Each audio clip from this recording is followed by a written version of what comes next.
estamos aqui de volta com o nosso curso. Bem, agora eu vou corrigir os exercícios que você fez para mim. Então, nós vamos trabalhar a diferença entre o substantivo e o adjetivo e vamos falar da mudança de posição dos termos no sintagma nominal. A mudança de posição entre o substantivo e o adjetivo. Eu vou exercitar um pouquinho mais isso com você. Mas antes, eu quero organizar aqui um conceito que é importante. Locução adjetiva. Então, antes de eu corrigir os exercícios, vamos usar um conceito que está dentro da aula anterior, não é adjetivo, mas é a locução, é a expressão adjetiva. Nada demais, mas é porque de vez em quando nas provas não vem o adjetivo, mas vem a locução. Qual seria a diferença? Como reconhecer uma locução adjetiva? Vamos ver isso aí um pouquinho? Vamos lá. Locução adjetiva. No português, toda vez que você ouvir falar em locução, locução é expressão. Então, toda vez que se fala em locução, locução é um grupo de palavras, é expressão. No caso da locução adjetiva, é um grupo de palavras, é uma expressão formada normalmente de preposição mais substantivo com valor de adjetivo. O mais importante é isso aqui, olha. A locução adjetiva, ela tem valor de adjetivo. Como assim ela tem valor de adjetivo? Ela tem o papel de um adjetivo. Ela faz o que um adjetivo faz, que é referir-se a um substantivo. Então, a locução adjetiva é uma expressão que se refere a um substantivo. Veja aí o exemplo. Eu quero que o meu caixão tenha uma forma bizarra, a forma de coração, a forma de guitarra. De coração e de guitarra são locuções adjetivas. Veja que são expressões formadas de preposição mais substantivo e elas têm esse papel de adjetivar. Elas se referem sempre a um substantivo. Em termos de prova, o mais importante é você tomar cuidado com o que a banca sublinha. Como assim tomar cuidado com o que a banca sublinha? Olha só, se a banca sublinhar somente a palavra guitarra, guitarra é um substantivo. Por quê? Porque a locução adjetiva ela é formada de preposição mais substantivo, não é? Então, cuidado com o que a banca sublinha. Se a banca sublinhar só guitarra, você vai dizer substantivo. Se a banca sublinhar de guitarra, aí é uma locução adjetiva, uma expressão adjetiva. Você entende? Eu digo isso porque às vezes o aluno, por desatenção, ele fala assim: Adriana, de guitarra não é uma locução adjetiva, mas a banca perguntou a classe da palavra guitarra. Não, guitarra por si só é um substantivo, tá certo? Então, tudo dentro do que você estudou. Locução adjetiva é a expressão que se refere a substantivo. Agora sim, vamos corrigir o exercício. Vamos lá. Recebeu uma vaia monstro. Monstro não se refere a vaia. Vaia não é um substantivo. Então, se vaia é um substantivo, monstro é um adjetivo. Código 2. Aliás, monstro é uma exceção entre os adjetivos. Como assim uma exceção entre os adjetivos? Adjetivo não é classe variável? Adjetivo não varia, não vai ao feminino, vai ao plural?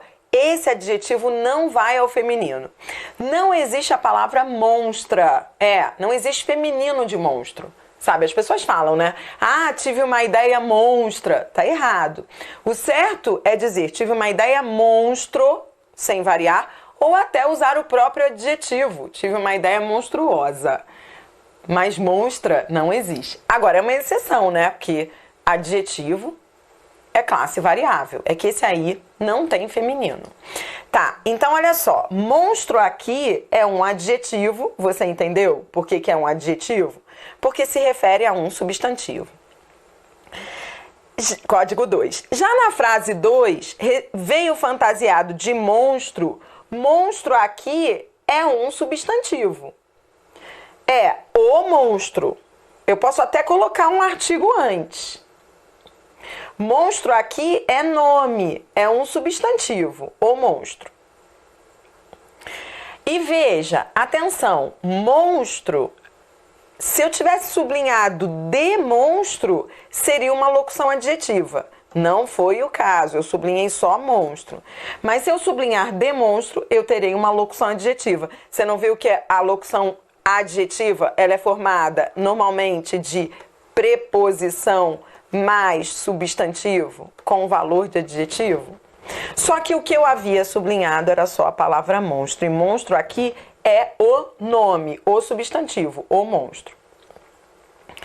Lembra que vimos que o artigo tem o poder de substantivar palavras. Esse o transformou viver, que é um verbo, aqui virou o quê? Substantivo, código 1.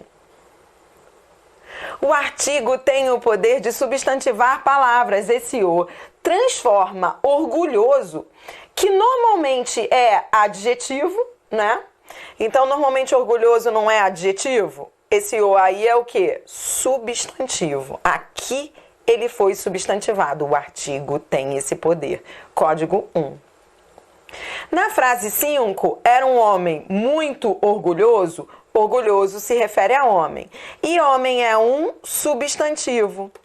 Então, se ele se refere a um substantivo, orgulhoso aqui é um adjetivo. Na frase 6, possuía muita confiança. Eu não posso colocar um artigo antes? A confiança. Confiança é nome. Confiança é um substantivo. Código 1. Na frase 7, estava antes do jogo pouco confiante. Esse confiante aqui é como se ele se referisse a um pronome implícito, eu. Eu, pouco confiante. Confiante aqui qualifica, é um adjetivo, código 2. Eu costumo dizer que Machado de Assis previa as provas do CESP, FCC, VUNESP, só pode ser. Não, Machado de Assis era visionário, sem dúvida, sem exagero. Por quê? Porque olha o jogo de palavras que ele fazia já nos textos dele e que hoje são explorados nas maiores bancas. Olha isso, olha o que ele fazia. Não sou propriamente um autor defunto. Quando você fala não sou propriamente um autor defunto, autor aqui é o quê? Autor é substantivo e defunto é o seu adjetivo, não é? Tá. Então, tudo bem, código 1. Agora, quando eu mudo de posição, um defunto autor, defunto passa a ser um substantivo e autor passa a ser o seu adjetivo.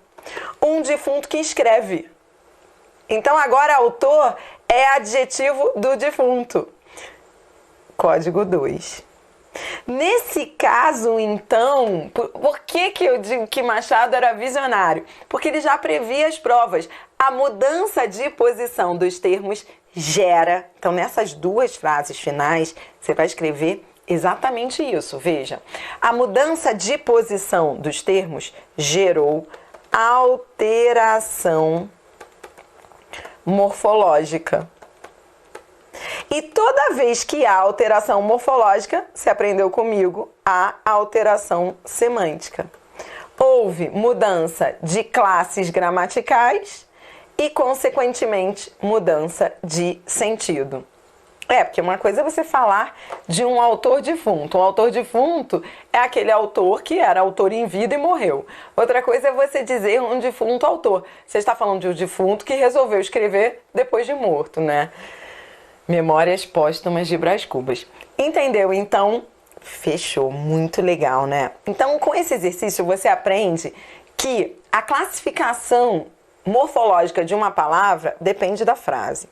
No exercício a seguir, eu ratifiquei aquilo que vimos na teoria. A mudança de posição dos termos no sintagma nominal. Isso é um outro ponto importante para você que está estudando emprego de classes de palavras, substantivo e adjetivo. Vamos organizar isso daí? Vamos ao exercício 2.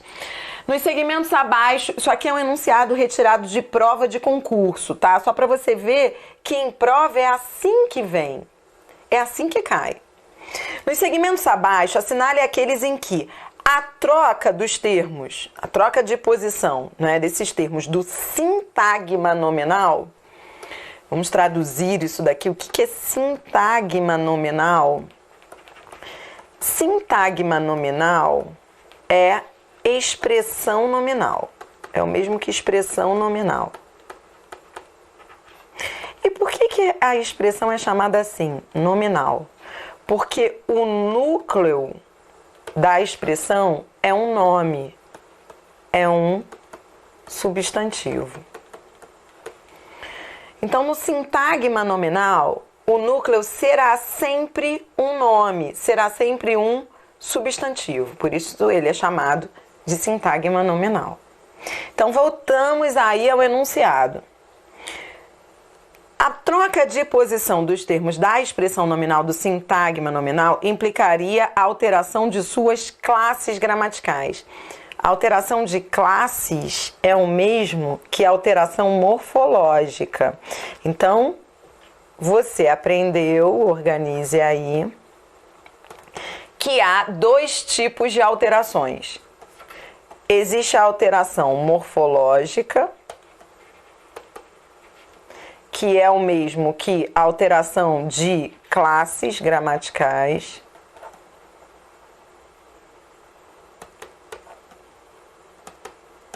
E existe a alteração semântica, que é o mesmo que a alteração de sentido, tá bom? Então, observe, eu vou até além com você nesse exercício. Olá, vou interromper aqui este vídeo e te fazer um pedido muito especial. Não deixe de se inscrever no meu canal. Você vai ter acesso a mais vídeos como esse e vai ser avisado das aulas gratuitas. Não deixe também de curtir este vídeo. Vamos espalhar conteúdo de alto nível de língua portuguesa aqui no YouTube. Você vai marcar as alternativas em que há alteração morfológica. Mas quando houver só alteração semântica, eu também quero indicar. Quero que você indique, tá? Então vamos em frente, vamos lá. Um sábio americano. Então, qual é o primeiro passo? Toda vez que você recebe um sintagma nominal, o primeiro passo é chamar o feito à ordem, dizer o que é substantivo e o que é adjetivo. Então, é dar nomes às classes. Vamos lá. Sábio é substantivo e americano é adjetivo. Pronto. Você nomeou, identificou os elementos do sintagma nominal. Agora, nós vamos mudar de posição. Um americano sábio. Então, quando eu digo um americano sábio, agora, vamos lá. Houve mudança de classes? Eu posso ter agora americano como substantivo e sábio como adjetivo? Faz sentido falar de um americano substantivo que é sábio adjetivo? Sim. Então agora eu tenho novas classes. Americano passou a ser substantivo e sábio passou a ser adjetivo. Nesse caso, a mudança de posição dos termos do sintagma nominal implicou alteração morfológica e, consequentemente, semântica. Sempre que há alteração morfológica, há semântica. Repito, já falei isso lá na teoria, mas para você não esquecer. É porque muda o enfoque. Uma coisa é você falar do sábio. Você veio falar, no primeiro caso, do sábio. Sábio que é americano. Depois você veio falar do americano que é sábio. Muda o sentido porque muda o enfoque. Tá, vamos ao outro sintagma nominal que nós já tínhamos organizado lá na teoria. Vamos ver se você entendeu. Um viajante brasileiro. Viajante é substantivo, brasileiro é adjetivo, não é? Tá, agora eu vou mudar de posição. Um brasileiro viajante.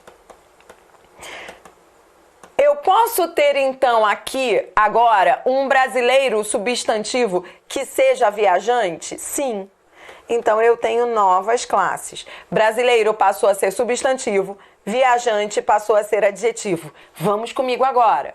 Como é que você vai dizer isso? Você vai dizer que a mudança de posição dos termos gerou alteração morfológica e, consequentemente, semântica. Próximo, vamos lá. Um menino pobre. Primeiro, então, você dá nomes às classes. Menino é substantivo, pobre é adjetivo. Pronto, agora eu vou mudar de posição. um pobre menino.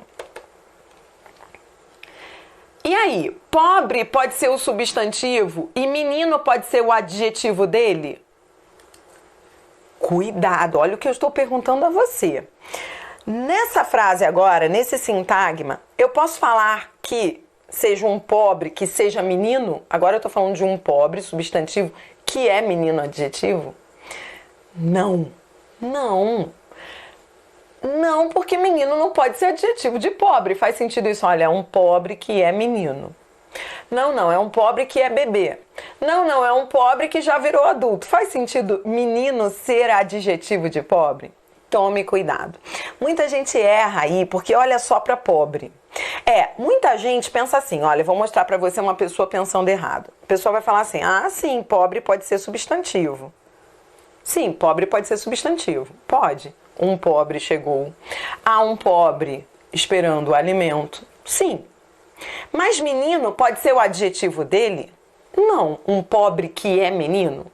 Você está analisando os dois termos do sintagma. Você não está analisando só um.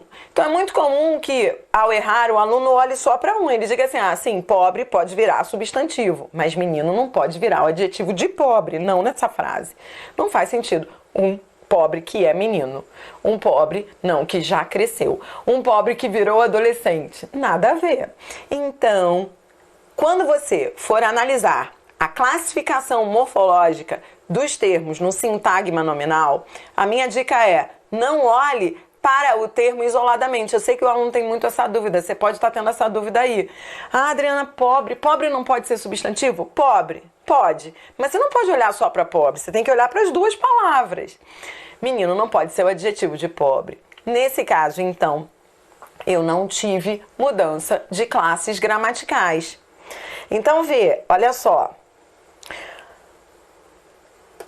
Menino continua sendo substantivo e pobre continua sendo adjetivo. A mudança de posição dos termos aqui não gerou alteração morfológica, não gerou. Tá, mas gerou alteração semântica? Você aprendeu comigo que toda vez que há alteração morfológica, há alteração semântica. Só que às vezes, a mudança de posição dos termos não gera alteração morfológica, mas traz mudança de sentido. O sentido não mudou? Mudou, né? Porque, lembra, um menino pobre. Pobre aqui tem valor objetivo. É um menino sem dinheiro. Quando eu mudo de posição, pobre, menino, esse adjetivo passa a ter um valor subjetivo. Pobre aqui passou a ter valor de coitado, valor subjetivo. Mudança de sentido. Então, você vai dizer aí para esse terceiro sintagma nominal, vamos lá, você vai dizer, a mudança de posição dos termos não gerou alteração morfológica, mas gerou alteração semântica. Agora vamos para o último exemplo, vamos lá. Nesse último exemplo, não veio o artigo de propósito, tá? Não veio o artigo. Nem sempre o artigo vem, tá? Nem sempre. Aliás, atenção, isso é importante porque às vezes o aluno fala, Adriana, tudo que vem depois do artigo é um substantivo? Nem sempre. Nem sempre, ó. Você viu aqui nesse exemplo? Aqui está o artigo, não está? E o substantivo não veio imediatamente depois. Primeiro veio o adjetivo, depois veio o substantivo. Então, você tem que se preparar para isso. Nem sempre, repito, o substantivo vem logo depois do artigo. E às vezes nem o artigo vem. Tá bom? Aqui não veio o artigo. Incômoda presença, não há artigo, tá? O que é substantivo? Não preciso do artigo para saber que presença é o substantivo. Incômoda é o adjetivo. Tá. A mudança de posição. Agora eu vou mudar de posição. Presença incômoda. Mudou de posição? Primeiro passo, então, é dizer a classe de cada um deles, você já disse. Depois, é mudar de posição. Agora eu mudei, vamos lá. Agora eu tenho novas classes? Não. Presença continua sendo substantivo, incômoda continua sendo adjetivo. A mudança de posição dos termos aí não gerou alteração morfológica. Presença é substantivo nos dois casos e incômoda é adjetivo também nos dois casos. Gerou mudança de sentido? E aí, muda o sentido? Dizer incômoda presença e presença incômoda? Não, né? De qualquer maneira, você está falando de uma presença que incomoda. Nesse caso também, a mudança de posição dos termos não gerou alteração semântica. Então, o que você aprendeu comigo? Agora, fechamos o assunto substantivo e adjetivo. Bem, você aprendeu que substantivo... Quantas coisas mesmo você tem que saber do substantivo, hein? 3. Substantivo é nome. Substantivo sempre pode vir antecedido de artigo. Colocar um artigo antes para ver se é substantivo é um macete que salva. E aprendeu que substantivo é classe variável. Aprendeu que o artigo ele tem o poder de substantivar palavras. Artigo transforma palavras que não são substantivos em substantivos. Isso ajuda também na hora do exercício. Além disso, você viu que o adjetivo, você tem que saber duas coisas do adjetivo. Adjetivo sempre se refere a substantivo. Adjetivo pode vir antes ou depois do substantivo. E adjetivo é classe variável, tá bom? Então, adjetivo se flexiona. Conheceu a locução adjetiva? Já sabe que no português locução é expressão. Locução adjetiva é aquela expressão que faz o papel de um adjetivo, referindo-se a um substantivo. Aprendeu que sintagma nominal é uma expressão nominal. Por que esse nome nominal, expressão nominal? Porque o núcleo dela é um nome. O núcleo do sintagma nominal é um nome, é o substantivo. E aprendeu que no sintagma nominal haverá sempre um substantivo e um adjetivo. E que a mudança de posição entre substantivo e adjetivo no sintagma nominal pode gerar alteração morfológica, que é mudança de classes, e alteração de sentido, semântica. Viu que toda vez que há alteração morfológica, há alteração semântica, mas o contrário não se afirma. Eu posso ter mudança de posição dos termos, não ter alteração morfológica e somente alteração semântica. Vamos adiante aí com o nosso curso, porque a seguir, para completar esse grupo das classes gramaticais, classes de palavras, você vai conhecer o advérbio. Então, agora que você está bem em substantivo e adjetivo, vamos estudar o advérbio, que é muito importante, tá bom? Já volto com mais. Até já!